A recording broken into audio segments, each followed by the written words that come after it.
All right, welcome to FFA Today, Episode 3. Bobby Fenton here, a 4-year FFA veteran, I guess, at this point, and eventual member of the Dunedin Pirates for the 2020 season. Joined, of course, by my usual co-host, team owner, and player for the Dunedin Pirates, Andy Villamarzo. Andy, how you doing? Doing good. Had jury duty earlier, so this is a little better than, We're going to talk about that in a few minutes. I'm curious about it. I told you earlier, I've never had jury duty before. Yeah, me either. And I want to hear about your experience. And, of course, another special guest for the first time here on our third episode, the head coach of the Dunedin Pirates and the guy who's been around the FFA for a long time, knows a lot of people, Nate Barlow. Nate, how you doing? I'm good. I wish I had my whistle. I would have blown it. Yeah, and, I want to tell a quick story real quick, actually. You probably don't even remember. But I probably do. The first time I ever met any of you guys, I played semi-pro football in 2003 when I was 23, and then I played in 2006 when I was 26, and I didn't play for 10 years. Right. And then I found, I was just searching the league website, trying to figure out teams in the area, and this is the 2017 season, so it's like late 2016. Correct, yeah. So 3 years ago about this time. And I found the Dunedin Pirates, partly because the website was so nice and everything. And so I go out there one day for my first ever practice, and I haven't even introduced myself to anybody yet. Like, I just kind of walked out there in my pads and just kind of started doing stuff. And I think I met a couple guys. And so I didn't know you, didn't know Andy. I'm just going through the motions. Nobody even sees me through my helmet yet. And I guess we're having just a shit practice or something. I don't remember what it was. And then I don't know who you are yet. You're just this guy. And you start yelling, right now, Oklahoma's right now. You just line us up. I've been here for literally 20 minutes. I haven't hit anybody in 10 years.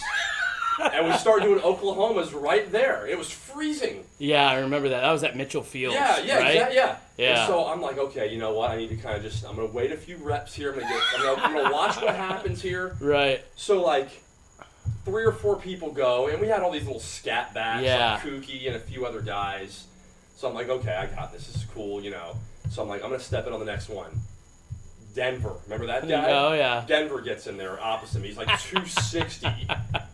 And just I still feel the hurt to this day of hitting him and trying. And I do it 3 times in a row. And I thought I was going to get some 150-pound little run, somebody I could take.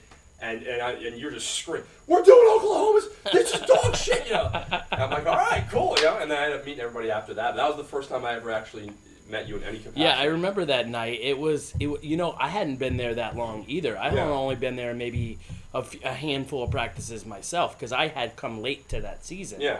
For whatever reason, I don't remember the situation, but I had come late too. So I think that team was just lacking intensity at that very moment. Day. Yeah.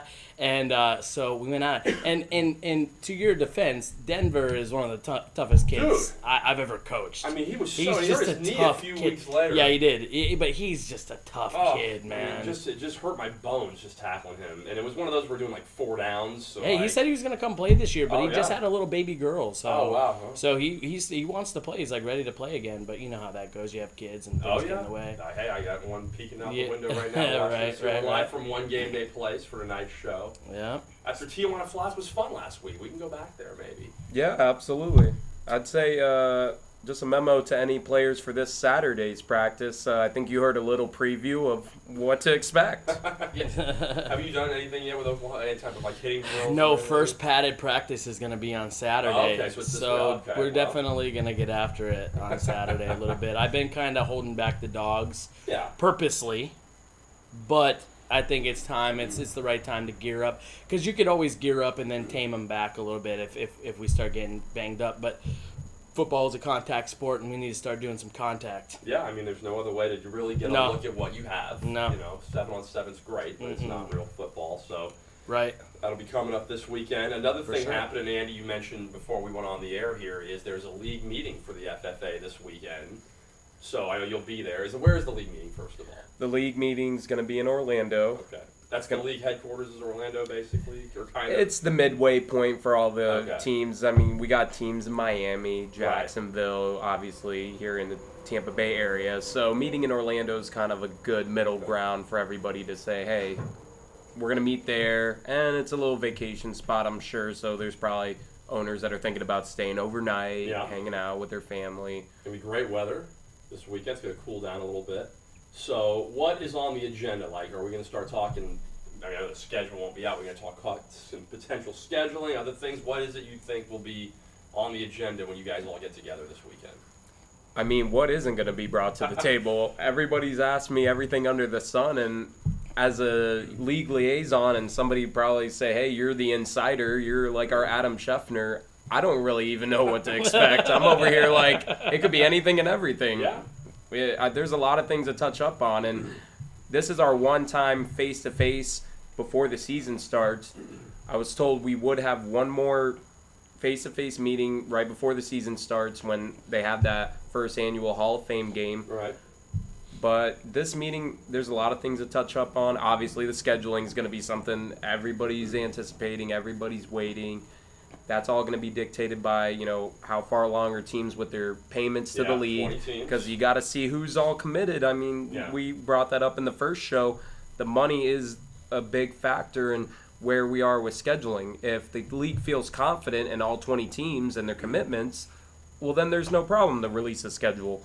But if the money's not there and the commitment's not there, then it's hard to release something when you don't have confidence behind it. Yeah, and you don't want what we had the past couple years where you make the schedule and then teams fold after you do that and it's already scheduled and you get forfeits and things like that. Yeah, it makes it tough too, coaching perspective, just because, you play one game and maybe you'll have a bye week because you were supposed to have an opponent. Right. And then now you have a bye week. Now you have to rally the troops, get them together, and then get fired up to play the next game. So sometimes that can be tough for sure. Yeah, you know how it is. I mean, like, it's semi-pro. I mean, well, you sure. mentioned Denver's having a kid. I got kids. People have lives and stuff. So it's hard enough to get everybody going when things have momentum. And then if there's a couple of bye weeks in a row, like let's say you have a bye week and a forfeit. Now you're going 3 weeks between games. Yeah, you got to keep these guys motivated somehow, some way.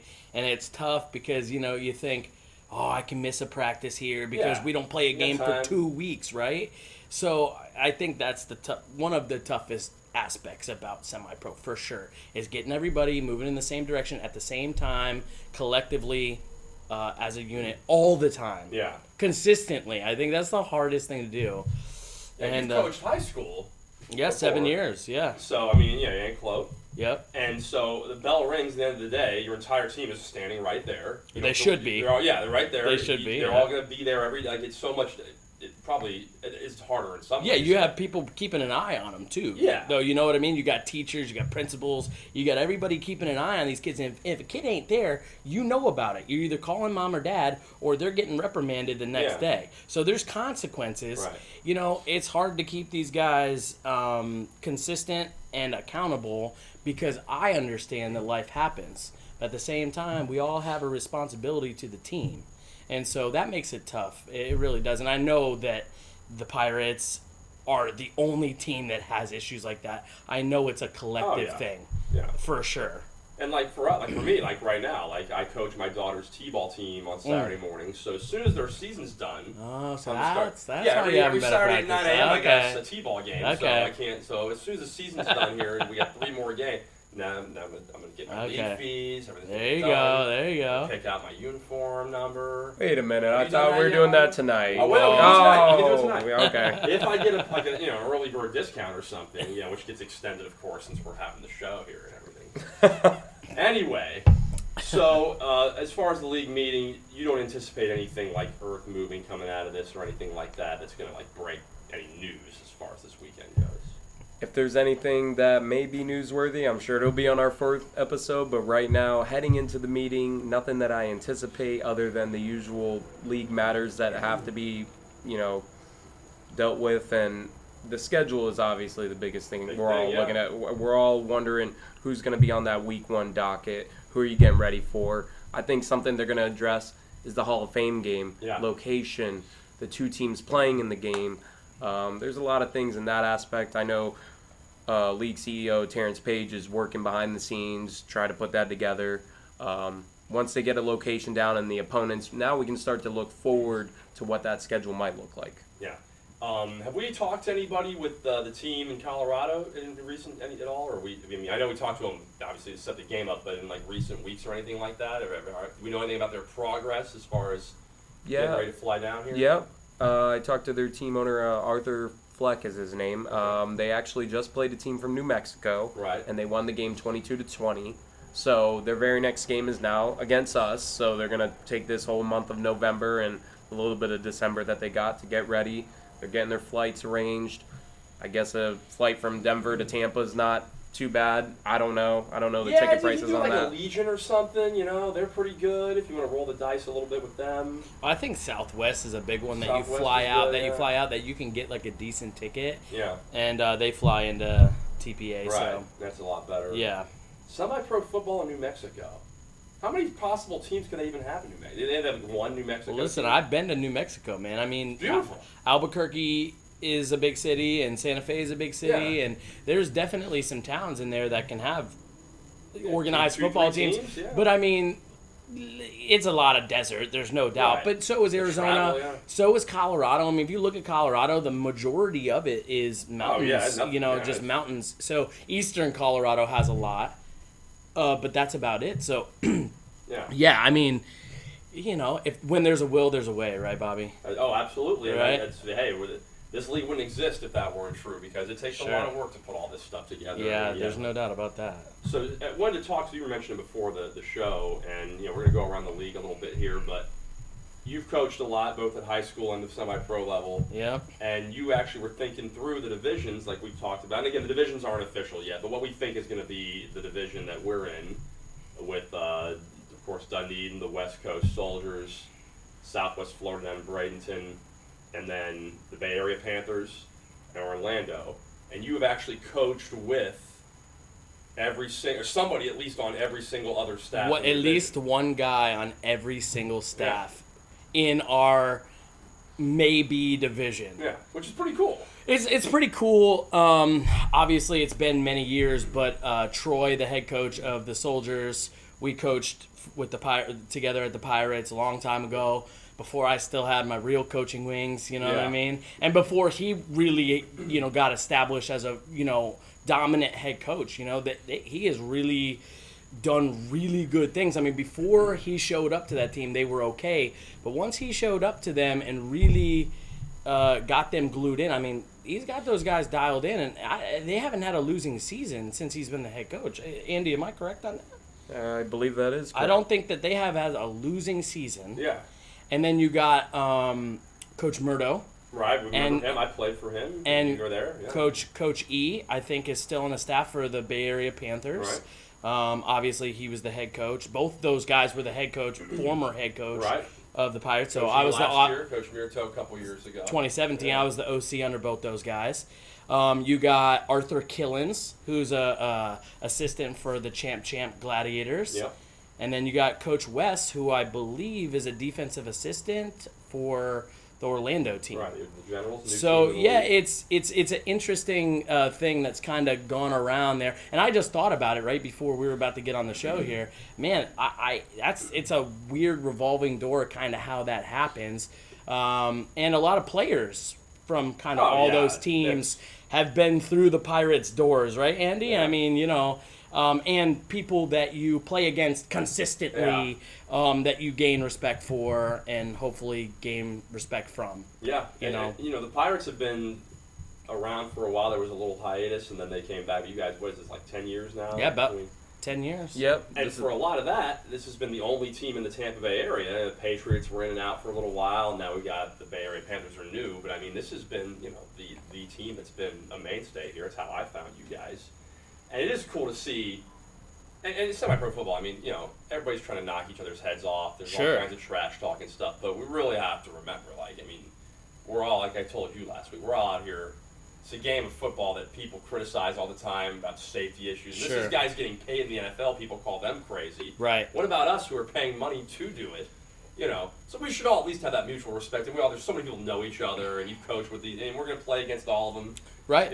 When the season starts. So. Yeah, and I got a lot of respect for all those teams. You know what I'm saying? Like, obviously, the two new teams probably have to come in and earn some respect. But I know some coaches, and that you got to give your opponent respect, and we're all going to line up and play the game. So it's going to be fun. So I'm looking at the 20 teams here. I got the Facebook post opened up. And again, we know what we suspect the divisions are. They're not official. What do we think is the toughest division, or what let's just overall, the 4 divisions in order of what we think toughest to, I don't want to say weakest, but least tough.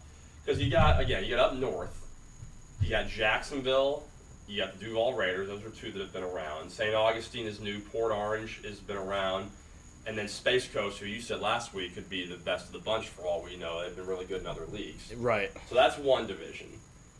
Orlando Generals, Bay Area Panthers, 2 new ones. West Coast Soldiers are a mainstay, even though they're new to the FFA this year. They've been around a long time. Us and the Gladiators, who need no introduction. No. Seems like I'm not trying to be biased. That seems like one of the tougher divisions, And then you get to South Florida. Obviously, that's a whole other thing.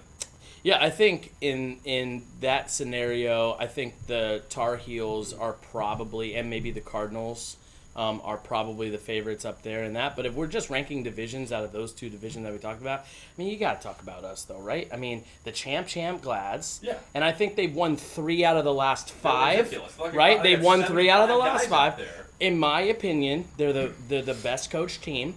They coach things that other teams just don't focus on, like special teams. Yeah. They have the best special teams of any team in the entire state of Florida, and that's a fact. They kick field goals. They don't get many blocked. Yeah. They field punts very well, which we all know is difficult for other teams, right? And their defense is incredible. Yeah.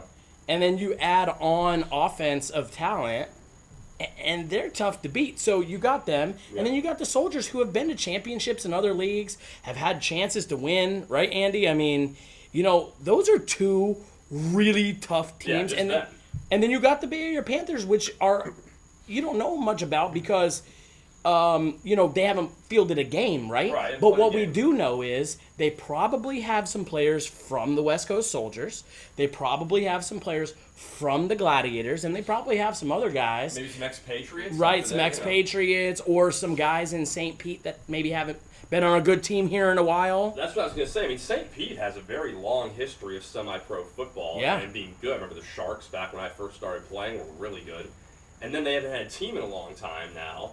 Well, a dominant team, right? Yeah, they had 8 teams. Have they for? I mean, there's a couple teams, yeah. But I mean, no team that's consistently existed for a while since the Sharks went away.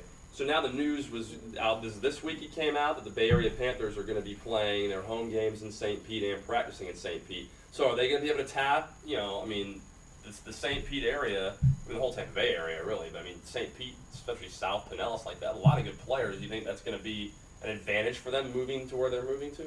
Possibly. I do know Panthers owner Paul Lively, was excited about making the move. He found a field that was willing to have them, and I know it's the a nice old field. Look at the pictures right here. Yeah, it looks like a very nice facility. I know they were hoping to be in Oldsmar at Canal Park. It's a move that it could be a great move in terms of getting talent in the St. Petersburg area, Southern Pinellas. It could be a move that backfires because. I mean, we've seen the St. Pete area be up and down. We've seen the years where St. Pete teams been dominant, but we've seen the years where St. Pete teams, when they start off slow, that kind of dictates the rest of the year, and it kind of dwindles the numbers, which we've seen in the past. When you don't start off the season well, the numbers do start to tend to drop off, and then you're kind of really playing around a certain amount of guys, and that's what you're relying upon, and I think that's been the problem in St. Pete is the team isn't as organized, and then once the losses start to pile up, they start to get to those low numbers where it's hard to play those final 4-3-2 games in the season. So I hope that it's a good move for them. I really hope that they're able to tap into some of that South Pinellas talent and players out of St. Petersburg. I think they will. Yeah, and like you just said, I mean, the more support you have from your own guys, the more attendance you have, the little things start happening. You mentioned how good Southwest Florida is at special teams. You also know how hard it is to coach special teams in semi-pro because you never have the same 11 guys. You can't just yell, kickoff team, and 11 guys run out, which consistency. Is how it should be. Can't do that, But they can because they actually have those same guys that they practice every week, and they're there, and that's like more than half the battle. And they have numbers also. They historically have 40 to 60 guys on their roster, solid. And so even if a guy does miss, they probably do a good enough job in practice rotating other guys in there. Right. So if one guy misses, I mean, they just plug and play, man. And so especially with the Patriots folding, I mean, they've just got a surplus of guys who are honestly willing to take a lesser role to win. And that is, I mean, that's hard to do. Because guys want to play. It's like you said, you pay to play. Yeah. You want to be on the field. You want to contribute to your team. You want to be a player. Right. But they somehow have corralled really good players Yeah. into taking a lesser role in which they could have went to other teams that's true. and really been the man. The running back situation is a big one for me. They had two guys from the Patriots, Evans and number 9. Rashad Evans, and then 24. I forget their names. Dante Evans. Okay, yeah. So 2 stud running backs that played for the Patriots. Both those guys are on the team with 2 other guys. Right. A guy that won the MVP 2 years ago, Carnes, number 18, who's an unbelievable player, and somehow it works. Yeah, everybody's fine with it. And they fall in line and they do their job, and it's no secret that's how they've gotten to win 3 out of the last 5. Semi-pro, if you can do that, you're ahead of 90%. I mean, one hit the nail on the head, man. Before you even play a game. Before you even play a game. No doubt about it. Because you win before you even step on the field. Yeah. And I know, I've done it, even in my early years, I remember I'd look around for teams, I'd pick the one with the smallest roster size. People say, I want to compete. No, I want a team that, want to play. I need you to play every time on both sides of the ball. That's what I would look for. And, of course, I'm not one of the guys you're talking about like these studs are, but it is impressive. I mean, I remember just going through the handshake line with Southwest Florida, Sure. and I'm like, man, it is like a high school, like a big-time high school team or a big-time college Yeah, and you're team. looking up at every guy. Yeah, and there's 70 guys. I'm like, man, and this is Bradenton, is not a small town, but, you think the metropolitan areas would have teams like that, too. And some of them do, and that brings me to South Florida, because I was going to ask about those divisions down there. And so they kind of have like a North-South Florida and a South Florida type thing going. Right. Who do we think has the tougher division there? You got, on one hand, the Stingrays will be in Fort Myers, probably going going east. The Reapers, Palm Beach, Hollywood Browns, who you know well. Oh, yeah. And then the South Florida Wolverines. That's the northern 5, we think. Southern 5 will be Broward Bulldogs, the South Florida Chargers, who have improved every year in this league. Obviously, Magic City is the longest-running semi-pro team, I think, in Florida, right? And then the Miami Spartans and the Miami Chiefs, who I don't know, we don't know much about yet. Which of those 2 divisions seems like a tougher draw? That whole Who knows? South, It's the Lions Den, dude. Yeah, I would say it's Murderer's Row. I mean, there's so many teams in that South Conference that history tells us the Bulls will be there. Yes. Wolverines will be there. 100%, yeah. Browns, if they're anything like they were, they'll be there. But the teams have improved in the South. The Reapers took a leap last year, and they were a 7-3 team.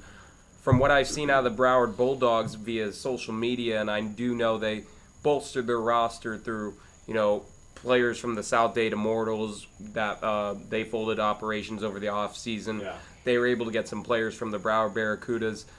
They have a good roster. They got a good team. They're really my dark horse of this whole entire the FFA. Yes, Really? They would be a team I would say watch out, see, listen when I tell you. I think they're going to be a team that could get into the playoffs and make some noise. That is.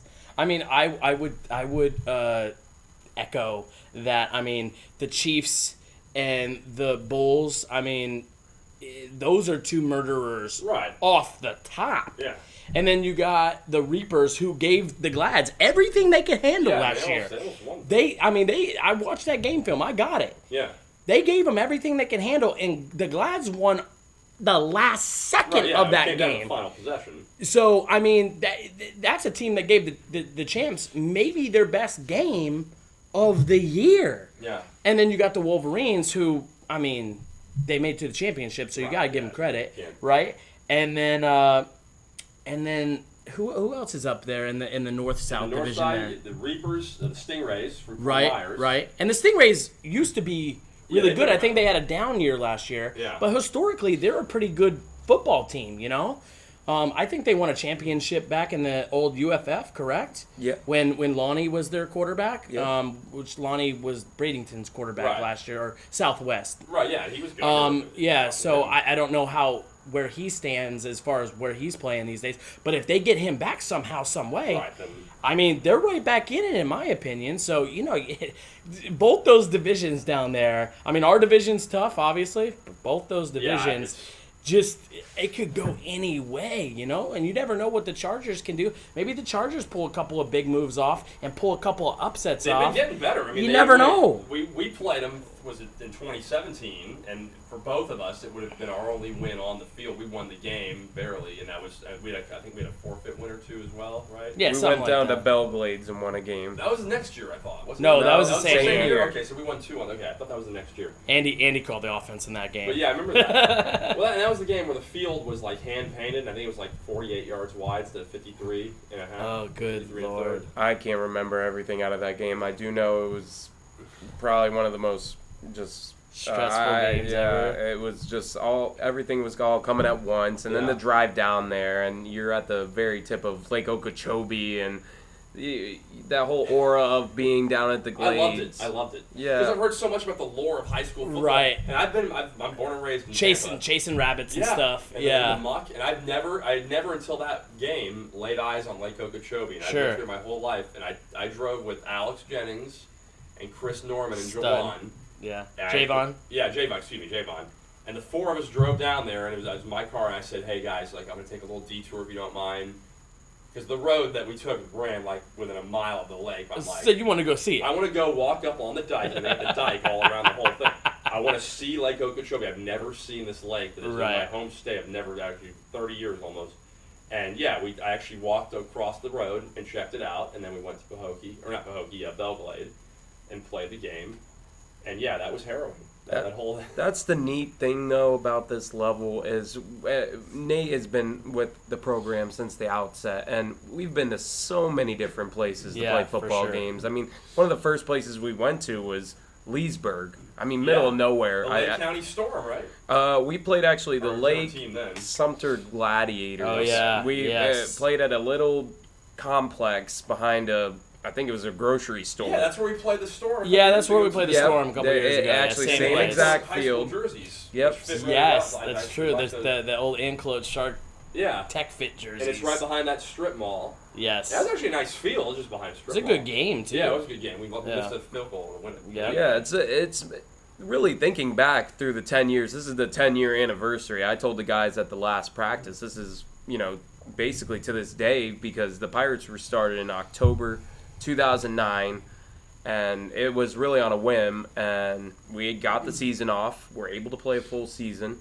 and we've been to so many different places. We've been to Naples, we've been to Leesburg, we've been to Miami, we've played in Belglade, Daytona Beach, Jacksonville, Orlando. I mean, we've been everywhere. It's almost like played where a game have we not been? In Georgia once. Yeah, we've been to Georgia. I mean, we've been everywhere. I think it's almost like maybe one day, who knows, we'll go really out of state. But it's just interesting. Play somebody in Here we go. No, but it's cool. And I actually, we were talking about this, and we'll talk about it now.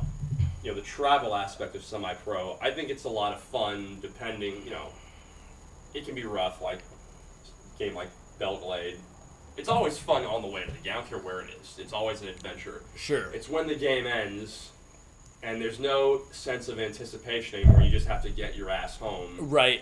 And it's nighttime. That You're sucks. tired. Like I was awesome. I drive down to Belglade. I was so excited. I'd never seen this before. We're gonna see the lake. We're gonna see Belglade's high school, where they've had so many state championships. And then game ended. I was like, we gotta drive 3 hours now, guys. Let's go home. But there's no hang around. It's not like, hey, let's stay in town and see what's going on. There's nothing there. No. It's even if there is, you want to get home.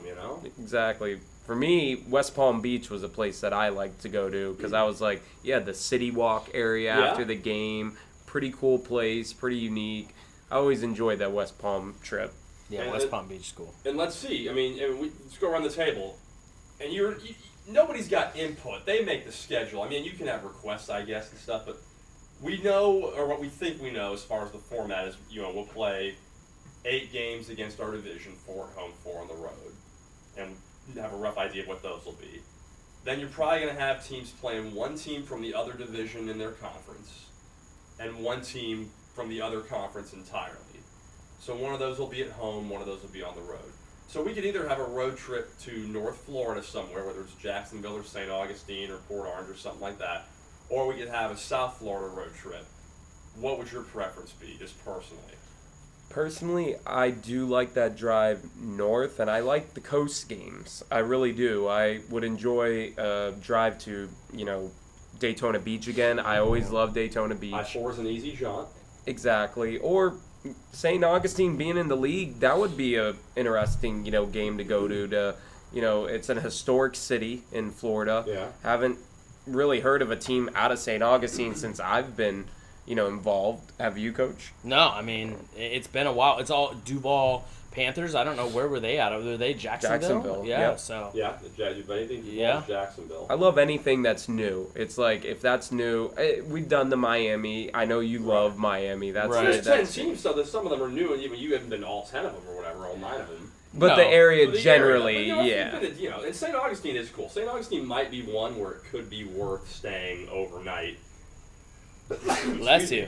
Oh. If you can, they got the fort. Have you ever been to St. Augustine? Oh, dude, I love St. Augustine. I was going to echo his sentiment. I would love to go to St. Augustine or even Daytona.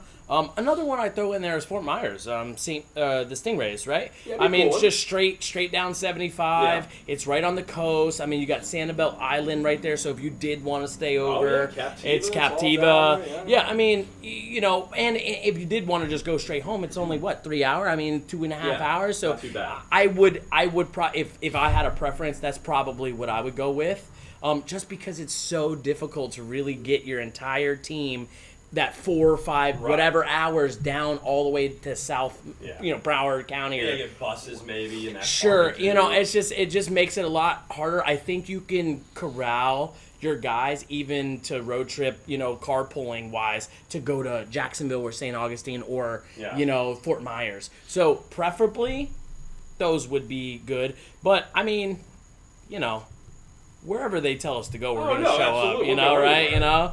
So I'm looking at it here. If it was up to me, if I was making the schedule, here's my dream schedule. First of all, I would have a home game for the opener because it's Gasparilla Day. Sure. And I was talking with Andy about this and you're a guy who's, I heard. Have you done Gasparilla? Because he's never done it. Oh, I love Gasparilla. Yeah, so I couldn't believe I haven't been in a few years. I know that. I was surprised to hear that too. He's never been to Gasparilla. Never. You know why? Because he's been running the team for 10 years. Andy has a young daughter too, so I think when he's not running the team, or those few years he wasn't, he was, with his daughter. So it's a little bit of that. Yeah. It is surprising. Andy's known to have a good time or two. Oh, you'd love it. It's surprising that the guy's never been. I definitely have You've been. Okay, so you know. With big groups, and it's a lot of fun. So yeah, I would do a home game for week 1. Right. Because I told him I've done this like 4 or 5 times now in my years. I've gone to Gasparilla during the day, still made it over to the stadium. It almost works out every year. We have a home game for that, and I don't have to miss anything. And I can do both Gasparilla and the game on the same day. I would have the North Florida team visit us, because I love going. I have nothing against North Florida, but I love going to South Florida. And then of the possible teams we could play on the road in South Florida, I mean, what's the essence of South Florida semi-pro football? Because the South Florida seems probably the essence of semi-pro football in Florida. And then of those, is it a road game at Magic City, you think? I mean, what's the most, semi-pro football thing you can think of? I mean, if you're going to go down to Miami, if you feel like you're up to that task and you're going to play a historic program, the Bulls would be the team that you're like, hey, it's on the bucket list. It's got to be there. We got to play them once. I mean, the outcome, you hope is a win. But, I mean, they're a very good team, very good organization. Trenard Cook does a great job. That would be the team I would think. I don't have fond memories of going down south. I played him once down there, and this was 2006 with the Gulf Coast Raiders, and I don't even remember where. I mean, it was a park, but I don't remember where we played.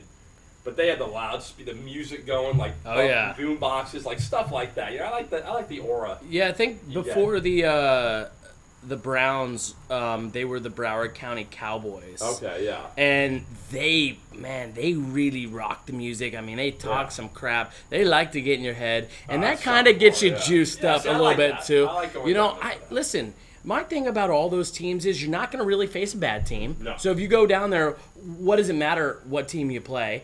First off, in our division, we play the champs. So yeah, twice. What does it really matter if we go play the Wolverines? Not that they're a great team. My point is that whatever team you go down there to face, you're going to play a good team, right? I mean, I would preferably like to go down there and welcome a team to the league. That's true, too. What's up? What's up, Chiefs? What's up, whoever else? I mean, just personally as a football fan, that let's see what's up. Yeah. The Bulls, we know what's up. They're good. Yeah. You know what I mean? So, preferably, I'd go down there. And the field makes a difference, too. And I don't know where a lot of these home fields are going to be yet, and some of them I think are up in the air and some of them aren't. But, I remember they playing the South Florida Chargers.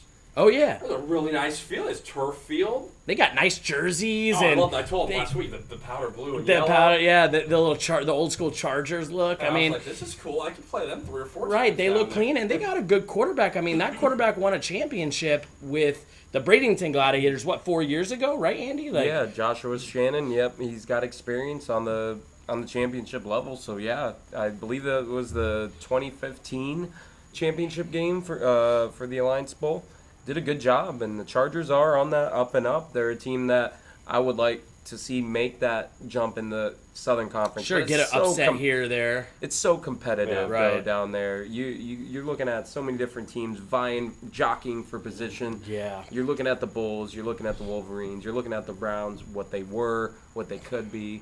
So many competitive teams.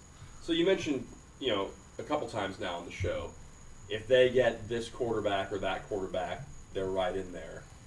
We know how important quarterback play is at the professional level and college. Obviously, it's important in semi-pro, too. Is the effect more or less pronounced in semi-pro of what difference a quarterback can make than at higher levels? What do you think?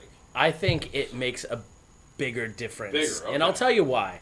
Because if you don't have a big-time quarterback or a quarterback that can really navigate your offense and run it effectively, essentially you turn into a run on first and second down and pass on third down, which in any scenario in football, that's not really good because the defense pretty much knows what you're going to do, right? Yeah. Now, what happens a lot of times is a team will put their best athlete at quarterback. Right. So that causes problems too. But if you look at the success of teams, quarterback is a big deal. I mean, West Coast Soldiers, they got Nick Martino. That kid's a baller, man. Yeah. He plays hard. So take him away from that team. Different team. Yeah. They probably run the ball a whole lot more. And their offensive coordinator, Bailey, he likes to run the ball regardless. Well, doesn't matter, of course. But that's the thing, though. If teams can pin their ears back, stop the run on first and second down, and make you one-dimensional on third down, you really have, if you don't have an elite quarterback or a guy that really the defense fears, right, one or two things are going to happen. You're going to get thrown on your head for a sack, or the quarterback's going to scramble and try to run, and a lot of defenses can rally to that. Right, they'll get there. Especially if you're talking about, again, the Gladiators, who just have such a dominant defense. That ain't going to work against them. Yeah, no. And if it does, it's only going to work for this much. And they're going to adjust to you. So, I mean, having a good quarterback and having a consistent quarterback, which means you have a quarterback in the system for more than 1 year, not a fresh new guy that just came off the street and you're trying to teach him this, that, and the other. I think if you have a consistent quarterback who's been there, I think that you're in better shape for sure. Now, if he's a really good quarterback, now you're even better, right? So, I think it makes a big difference because in NFL or even college, you got 11 or 10 other players that are really good around you. You know what I mean? Yeah, no, it's true. And that's, like you said, what I was getting at is I was wondering if since things get more sophisticated with the more practice time you have and things like that, and there's less of that in semi-pro, I was wondering if maybe it made less of a difference because, and not that it's interchangeable, because you can do less to begin with in a semi-pro offense, but I think what you're saying is true. the things you can do, if you can do them well, you have a huge leg up on everybody else for that same reason. Well, it's consistency. Yeah, if you have a good quarterback and he doesn't come to practice, or he shows up sometimes, then you're kind of behind the 8 ball. But on game day, that guy could make it up because he's a baller, right? Everything, exactly. So, I mean, again, if he's a baller, he's a baller. You know what I'm saying? And I've coached maybe one of the greatest quarterbacks to ever play semi-pro football, Brian Kessling. Yeah. Guy's got a rocket of an arm. I think he's retired. Who knows? But that guy was an amazing quarterback. And let me just tell you, the second we got him on the Pirates back in 2013, Andy? 2012. 2012, the Pirates turned around from a 3-7 team to a 7-3 team going to the conference championship. Is this him right here? Oh, that's him. That's him? A big dome head. He's doing pretty well. Oh, yeah. We should call him. Although, I want to say this, though, too. I've tried. I want to say this, though, too. And not counting Eric Vital, because it's... I love that guy. Since we're Dunedin people, we Sure. shouldn't be able to count him in this discussion, because obviously there's bias at hand. What other quarterbacks, not counting our own guy, around the league that we know? Because there's a lot, we don't know, I guess, but what quarterbacks that we know around the league are guys who are on that upper level? You mentioned Martino for the Martino, Soldiers. for sure. Yeah. He's probably the most veteran guy for his team. I mean, he's been on his team since, I think he left 1 year to go play for the Ballers. Yeah. Back when the Ballers were in existence, the Brooksville Ballers. But other than that, he's played every year that the Soldiers have been in existence. Right. And that's a huge advantage. Have a guy you just count on every year, same guy. Sure, you got Lonnie, who won a championship with the Glads, and really, I think he threw 3 touchdowns in the championship game. Yeah. I mean, that guy's a baller. He won a championship with the Stingrays a few years back. You got the dude from the Chargers, right, Andy? Some rosters there, Andy. Are you looking at some stuff? And then I think the Magic City Bulls, right? I would say Matt Parsons with the Space Coast Tar Heels is going to be somebody that is going to come onto the scene. I don't think people are paying much attention to them just because they didn't go, to the conference championship or the championship game in the Florida Champion Football League, but Parsons is a very good quarterback. Many may not know, but he didn't play in the playoff game that they had against the Soldiers, which that score may be a little bit indicative of not having your starting quarterback. I believe it was 46-0, or it was a very dominant win for the Soldiers. And not that Matt Parsons maybe makes up 46 points, but it wasn't indicative. You don't have your starting quarterback. It hurts. It's somebody that is a playmaker, game changer, as Nate would say, a baller. Somebody who is going to be out there and knows your offense. You have to put in the backup, which on this level, it's not like the NFL. You can't just plug them in and say, hey, you're still going to they're just not go all and in win. meetings together every week where the guy knows the same offense. It could be somebody, Probably someone that was playing receiver or something. Yeah, me, for God's sakes. You can't sit there and be like, hey, you're going to win us the game. I mean, you're just hoping to God that the offense is moving the football. Yeah, you're just hoping that's going on. Yeah, you're hoping that guy doesn't lose you the game. Right, you can punt and you didn't turn it over. I think the Stingrays kid did pretty good last year too. That I don't think their record indicates that, but I thought I heard good things about that kid too. So yeah, there's Kyle Ray, that's his name, with the Stingrays. Yeah. You got Lonnie, obviously. You got Joe Lang with the Cardinals. He was a playmaker on both sides of the football, actually. So he kind of brought that little bit of that high school aspect. Right. I know he played some defensive back for the Cardinals, and then he'd flip it over to offense and play quarterback. So he was kind of a two-way guy there. And then you got Nathan Flowers with the Wolverines. I mean, he had probably the game of his life against us. So you go down the line. I mean, there's good quarterbacks all throughout the league. These are the names that are notable because these are the guys who have put up the big yardage. They've had a lot of touchdowns over the years. There's going to be some new guys that come onto the scene. Yeah. I don't know who the Chiefs quarterback is. I'm sure they got somebody very capable. The Bulldogs, my dark horse, right now, I feel like from everything I'm seeing on Instagram and social media, they look like they got some capable passers. There's going to be some guys who come onto the scene and play well. Yeah, and if we didn't mention your guy or anything like that, like he said, I mean, we're not excluding people. We don't know about the league right now, and it's not like you can't go to ESPN.com and see the rosters of all the other teams. Well, I forgot Flowers. That guy's obviously a baller. Actually, I want to throw this out. I wasn't coaching with the Pirates that game that they played them. But I heard that they just, it was just the kid put on a clinic. But did he win the MVP last year, Andy? Who won? I believe he was the MVP. the League MVP. So obviously that guy has got to be, somewhere in the discussion of what we're talking about. And again, he didn't have a lot of success against Bradenton, but guess what? Nobody did. That's not exactly enough. Not a lot of people did. No. So, I mean, as bad as that game looked with a shutout, and as good as that kid is, that just shows you kind of how good the Glads are. You know? And it's going to be a formidable opponent this year, as well all 20 teams. And as of right now, we are still solid at 20. League meeting coming up this weekend. So next week's show, we can talk about all this. I want to know everything that happened, so take notes. I want the minutes, if you can do that. I mean, I'm not the secretary. I don't know how that's all going to go. Oh, maybe I'm going to be the insider.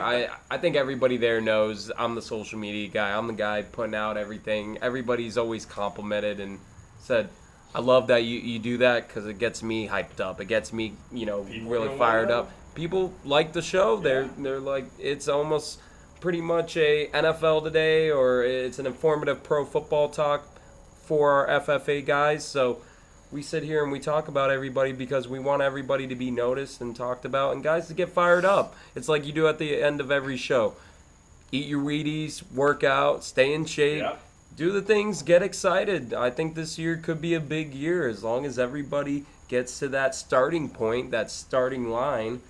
I think this is going to be a very exciting season. It's shaping up to be. Yeah, and like I said last week, I mean, the league looks as healthy as it's looked in a long time going into the year. We just want to see everybody through and get that, full 20-team commitment, get the schedule made and all that. So we'll be back next week. Nate Barlow, head coach of the Dunedin Pirates, thanks so much for being here with us, and we're going to do more of this.